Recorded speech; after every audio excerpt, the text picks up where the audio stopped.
सोचिए, अगर ब्लड में सिर्फ आरबीसी होती तो क्या हम जिंदा रह पाते? जी बिल्कुल नहीं। तो चलिए आज हम बताने जा रहे हैं आपको ब्लड के कंपोनेंट के बारे में कि ब्लड में क्या क्या होता है। तो यहाँ पे कंपोजिशन ऑफ ब्लड के बारे में बात करेंगे। सबसे पहले व्हाट इज ब्लड? ब्लड होता क्या है? तो ब्लड एक फ्लूइड कनेक्टिव टिश्यू होता है।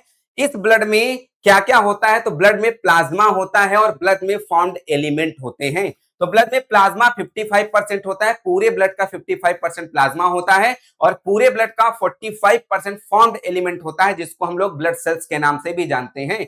ब्लड सेल्स में आरबीसी आती है, डब्ल्यूबीसी आती है और प्लेटलेट्स आती है। तो सबसे पहले यहाँ पे हम ब्लड में blood equal to plasma plus formed element होगा, तभी जाकर के पूरा कंप्लीट ब्लड बनेगा।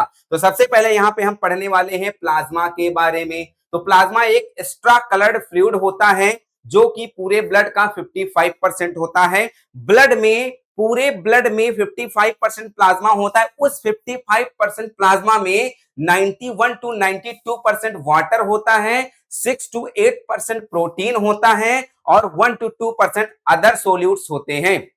तो इसमें हम पूरे ब्लड में, पूरे प्लाज्मा में जो 6 to 8% प्रोटीन होती है, चलिए अब उसकी बात करते हैं। तो कौन कौन सी प्रोटीन पाई जाती है? तो सबसे पहले जो प्लाज्मा में प्रोटीन होती है उसका नाम है एल्ब्यूमिन। एल्ब्यूमिन ऐसी प्रोटीन है जो पूरे प्लाज्मा में सबसे ज्यादा मात्रा में पाई जाती है।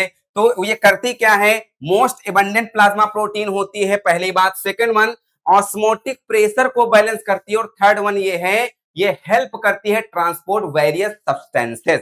ठीक है।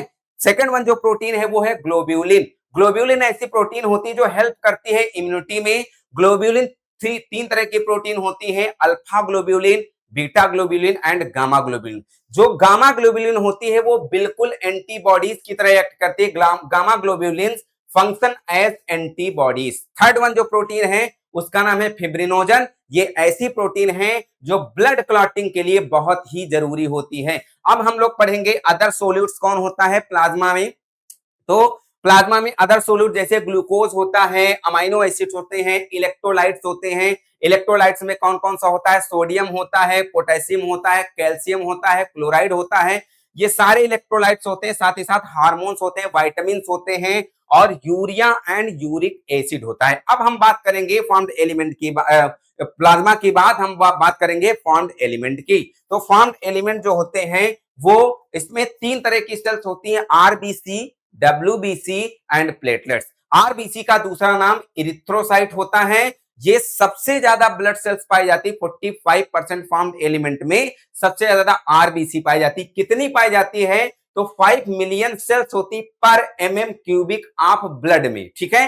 प्रोड्यूस कहां होती? तो रेड बोन मैरो में बनती है। लाइफ स्पैन जो इसकी होती है 120 डेज लाइफ स्पैन होती है। आरबीसी के अंदर हीमोग्लोबिन पाया जाता है और वो हीमोग्लोबिन क्या करता है? ऑक्सीजन को ट्रांसपोर्ट करता है। यहाँ पे एक और बात मैं बता दूं कि मेच्योर आरबीसी में न्यूक्लियस नहीं होता है, इमेच्योर आरबीसी में न्यूक्लियस होता है। ठीक है। अगला है मेच्योर आरबीसी के पास, मेच्योर आरबीसी जो होती है उसका शेप की बात करें तो बाइकॉन्केव सर्कुलर इन शेप की आरबीसी होती है। आगे बढ़ते हैं, आप डब्ल्यूबीसी की बात करेंगे तो डब्ल्यूबीसी का जो दूसरा नाम होता है उसको ल्यूकोसाइट कहते हैं। ये लगभग 6000 to 8000 सेल्स पर एमएम क्यूबिक होता है। करती क्या है? पैथोजन से हमारी बॉडी की रक्षा करती है। ठीक है। कितने टाइप की होती? तो दो तरह की पढ़ना है। एक पढ़ना है ए ग्रेन्युलोसाइट और दूसरा पढ़ना है ग्रेन्युलोसाइट।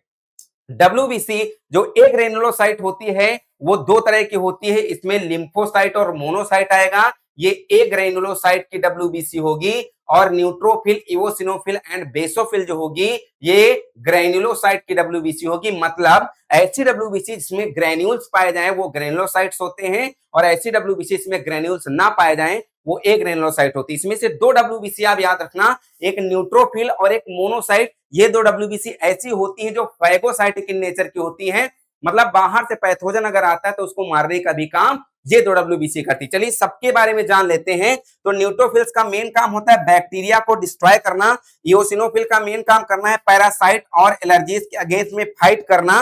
बेसोफिल का मेन काम होता है ये हिस्टामिन और हिपैरिन निकालता है, एलर्जी के अगेंस्ट में रिस्पॉन्स देता है। लिम्फोसाइट क्या प्रोड्यूस करता है? एंटीबॉडीज प्रोड्यूस करता है। मोनोसाइट क्या करता है? बिकम मैक्रोफेज की तरह काम करने लगता है और ये पैथोजन को इंगल्प करता है।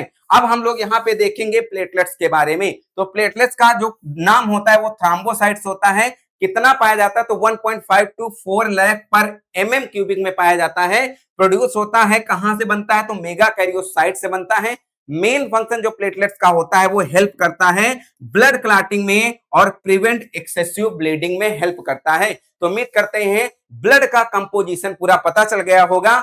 ऐसे इंटरेस्टिंग वीडियो के लिए हमारे चैनल को फॉलो करिए। मिलते हैं नेक्स्ट वीडियो में, तब तक के लिए बने रहिए ग्रेट प्लस में। Thank you so much.